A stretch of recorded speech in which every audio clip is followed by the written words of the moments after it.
واجمعنا بكتابك وانفعنا. ایک چھوٹا بچہ ہے، اس کو تو نہیں پتا. عموماً آپ نے دیکھا ہوگا بچے کہیں جائیں تو ان کے دل بھی چھوٹے ہوتے ہیں، چھوٹی چھوٹی چیزوں پہ ریجھ جاتے ہیں، اٹھا لیتے ہیں. ایسے میں ماں کا بڑا بنیادی رول ہے، ڈسکریج کرے ماں کسی بھی چیز کو اٹھانے کو. مثلاً آپ اپنے چھوٹے بچوں کو کسی کے گھر لے جاتے ہیں، وہ وہاں کوئی کھلونا دیکھ لے تو ان کا دل وہاں لٹک جاتا ہے کہ یہ ہم نے ساتھ لے کے جانا ہے. گھر والے بھی شرمندہ ہو کے کہتے ہیں اچھا کوئی نہیں لے جائیں، کہ اب اگر نہیں دیں گے تو لوگ کہیں گے کتنے بخیل ہیں، بچہ ہے، معصوم ہے، رو رہا ہے اور یہ دے نہیں رہے. مرضی سے کوئی کم ہی دیتا ہے، عموماً مجبوری ہو جاتی.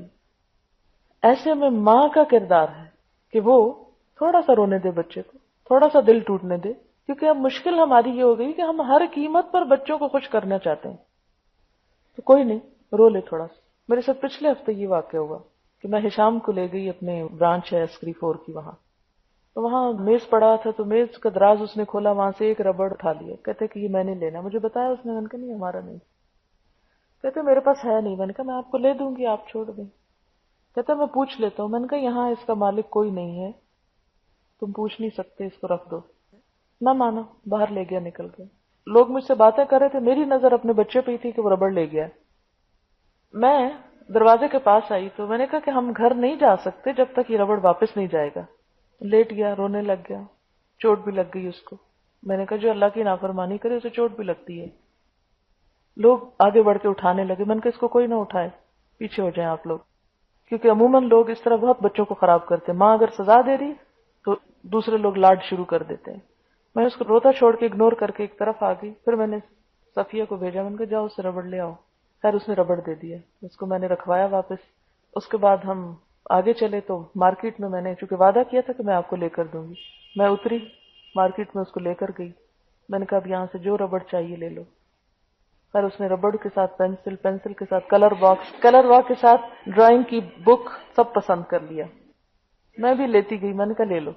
لے کے گاڑی میں آیا، بہت خوش تھا. راستے میں نے اسے گاڑی میں بیٹھنے سے پہلے لوگوں سے پہلے ہی اس کو سمجھایا. میں نے کہا کہ آپ دیکھو، جب آپ اللہ تعالیٰ کی بات مانتے ہو نا اور ایک چیز چھوڑتے تو اللہ تعالیٰ زیادہ چیزیں دیتے ہیں. اگر آپ وہاں سے ربڑ لیتے تو آپ کو صرف چوری کا ربڑ ملتا اور اللہ تعالیٰ آپ سے ناراض ہو جاتے اور آپ کو جنت بھی نہ ملتی اور یہ چیزیں بھی نہ ملتی.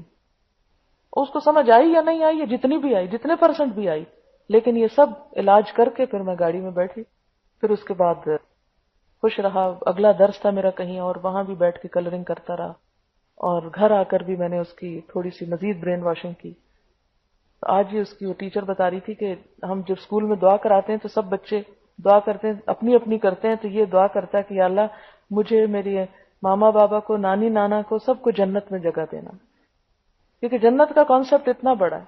جب کبھی کوئی گھر کی بات کرتا ہے تو میں اسے کہتی ہوں دیکھو جنت میں بہت بڑا گھر ہے، جنت بہت بڑی.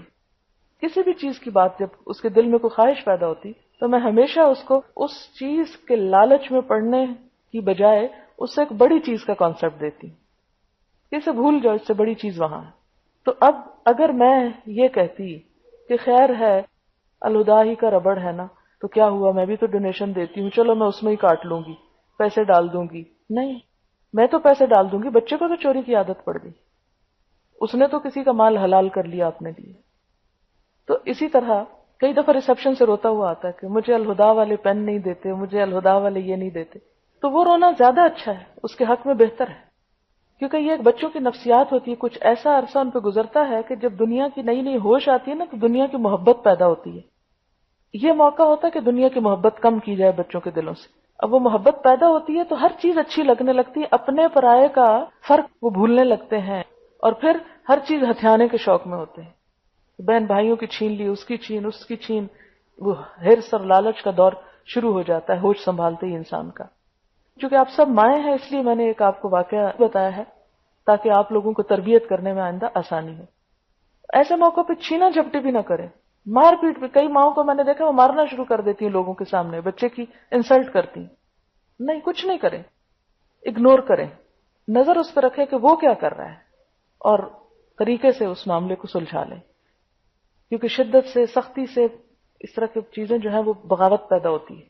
اور اسے کمپنسیٹ کریں، بچوں کو احساس دلائیں کہ ہم اس بات کے دشمن نہیں کہ تمہیں چیز نہ ملے، وہ ہم تمہیں دلوانا چاہتے ہیں. ہم دشمن اس بات کے کہ تم کسی کے مال پہ نظر نہ رکھو. بہرحال تو بات یہاں سے شروع ہوئی تھی کہ چوری کی حد کس پہ لگتی ہے؟ بچے پہ نہیں لگتی، بڑے پہ لگتی ہے، لیکن اس کا یہ مطلب نہیں کہ بچوں کے ذریعے چوری کروائی جائے. جاؤ وہ اٹھا لاؤ. جی ایسے بھی میں نے دیکھا ہے کہ لوگ خود بیٹھے رہتے ہیں اور بچوں سے غلط کام کرواتے ہیں. تو یہ ان بیچاروں کے ساتھ بھی ظلم ہے، اور اس میں بچہ تو شاید بچ جائے لیکن جو کروا رہا ہے پیچھے بیٹھا وہ پکڑا جائے گا.